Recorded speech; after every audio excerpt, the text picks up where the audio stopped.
Hi, it's Shawn again. I'm coming to you from the Marvel City Comic Con.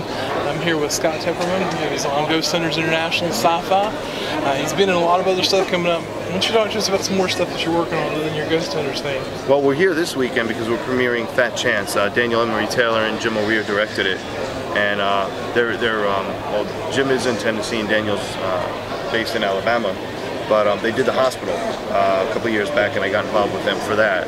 And it was a great film, very controversial, very head-turning, and they brought me back on for Fat Chance. I actually am associate producer on that as well, and had a lot more behind-the-scenes stuff with that, so that's kind of cool, as well as a pretty decent role. So we're premiering that tonight, pretty excited, and we're actually filming, Jim and I are currently filming Don't Look in the Basement 2, a sequel to the 1973 cult classic.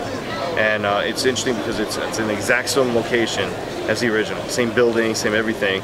It's directed by the son of the original director. Some of the original cast members from the 1973 are coming back. Really? Yeah, and they have people that have worked on the original film that are going to be helping with post-production. It's outstanding. And we're filming that in Texas currently. But we broke to come up here for this weekend to premiere Fat Chance. We're going back there on Sunday, finish up filming. And then I have Night of the Living Dead Genesis that I'm working on. I'm deputy sheriff in that. And I'll be starting a film called Truth or Dare 5. Tim Ritter is the director, and he's done a lot of underground horror films. He's a cult horror director, pretty much a legend. And he brought me on as a producer and star of that. So we're going to be working on that later this year. I'm pretty busy. A lot of irons in the fire. Yeah, man. It's good to keep yourself busy. It's good, and it's quality work. You know, that's the big thing, is I don't want to just do a ton of stuff. It's been fortunate enough that I've been getting awesome script after awesome script with good directors and good writers, and it's very, very cool. It's great that you're going to be getting a lot of good work in on that. I know, I have to admit, I haven't seen the movies yet. I want to check them out. I'm going to now that you've dropped them. I know I've most seen you on Ghost Hunters. What was your favorite actual setting that you went to? Favorite place? For Ghost Hunters? Yeah. There were two places I had that were my favorite, and unfortunately we didn't catch that much, so they put both of them together on one episode, and it doesn't look like a very exciting episode. Right. But one was a abandoned leper colony off the coast of Trinidad.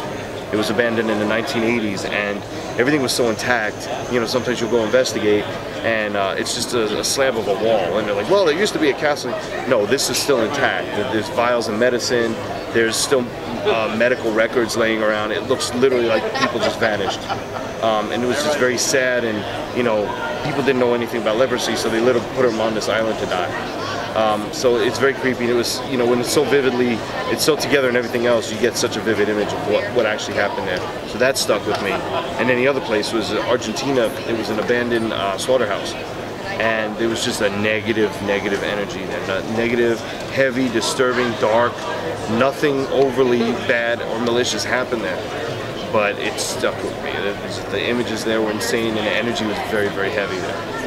I've not got to do anything internationally, but I've been to a few places in the U.S. where Ghost Hunters have been. The same feeling happened to me at Eastern State Penitentiary in Philadelphia. Yeah. Yep. Just dread. You know, you can see me in the pictures that I tried to take there with like selfies. I'm like so frowned out, and it didn't even mean it. Yeah, there's some place in the U.S. and that's one of them. That's like one of the big ones. So it's pretty. I actually have not been there personally. But yeah, I heard. And that Waverly Hills, I've not been there either. I've not been to either. I wanted to. Yeah. It's a couple hours from here. So. Yeah, I know. It's not too bad. I went to Fort Mifflin. I did that one. That's a cool place. Yeah. So really neat stuff. Yeah. Not necessarily like feeling things or hearing experiences or anything, but that's what I'm more about. I'm more about the historical part of it. Yeah, and that's what we, you know, it's tough for GHI because we've always been cutting edge with the equipment and everything else. So when we go to a location, not only are we dealing with language barriers, cultural barriers, we're testing out new equipment, and we're still trying to investigate claims that have been presented to us by the people that brought us in. So we got a lot going on, and then we're trying to research after the fact, you know, what we found, trying to back that up with records and town records, and, you know, get with the city with certain things and follow up with the homeowners, and it's crazy. It's a lot of detective work, it really is. But it's rewarding, and if we can even help move the field of the paranormal just a little bit forward in terms of understanding it, then that's all it's about, man. That's what we're here for. So.